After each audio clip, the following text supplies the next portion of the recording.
ఈ మధ్య ఎక్కువగా వార్తల్లో ఉండటం లేదు శ్రీదేవి తనయ జాన్వీ కపూర్. నార్త్ సినిమాలను కాదని సౌత్ మీద ఫోకస్ చేసిన జాన్వీ ఇంతకు ముందులాగా ఎప్పుడూ వార్తల్లో కనిపించడం లేదు.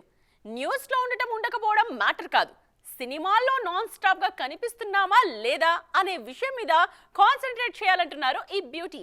అవుట్డోర్స్ లో అల్ట్రా గ్లామరస్ కాస్ట్యూమ్స్ లో కనిపించే జాన్వీ కపూర్ నార్త్ లో ఇప్పటిదాకా చేసినవన్నీ కూడా పర్ఫార్మెన్స్ ఓరియంటెడ్ సినిమాలే. నాకు వెస్ట్రన్ అవుట్ఫిట్స్ కంఫర్ట్ గా ఉంటాయి కాబట్టి రియల్ లైఫ్ లో నాకు నచ్చినట్టే ఉంటాను. స్క్రీన్ మీద డైరెక్టర్ నా క్యారెక్టర్ ని ఎలా డిజైన్ చేసుకున్నారో దానికి తగ్గట్లుగానే కనిపిస్తాను అంటున్నారు ఈ బ్యూటీ.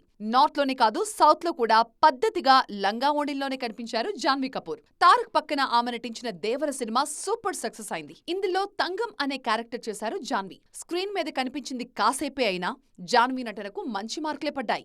దేవర 2లో ఆమె క్యారెక్టర్ ని ఇంకాస్త పెంచాలి అనే సలహాలందుతున్నాయి మేకర్స్ కి. ప్రస్తుతం రామ్ చరణ్ కి జోడీగా బుచ్చిబాబు సానా డైరెక్షన్ లో నటిస్తున్నారు ఈ బ్యూటీ. కథాపరంగా ఈ సినిమాలోనూ జాన్వీ ట్రెడిషనల్ కాస్ట్యూమ్స్ లోనే కనిపిస్తారు అన్న మాటలు వైరల్ అవుతున్నాయి. 1-2 పాటల్లో మోడర్న్ డ్రెస్సుల్లో కనిపించినా ఆశ్చర్యపోనక్కర్లేదట. ఈ 2 సినిమాలే కాదు, సిద్ధార్థ్ తో నటిస్తున్న పరమసుందరి షూటింగ్ తోనూ సౌత్ లోనే బిజీగా ఉన్నారు జాన్వీ. పరమసుందరి షూటింగ్ నెల రోజుల పాటు కేరళ పరిసరాల్లోనే జరగనుంది. సో 2025 మొత్తం సౌత్ ట్రిపుల్తోనే సరిపోతుందేమో జాన్వీకి.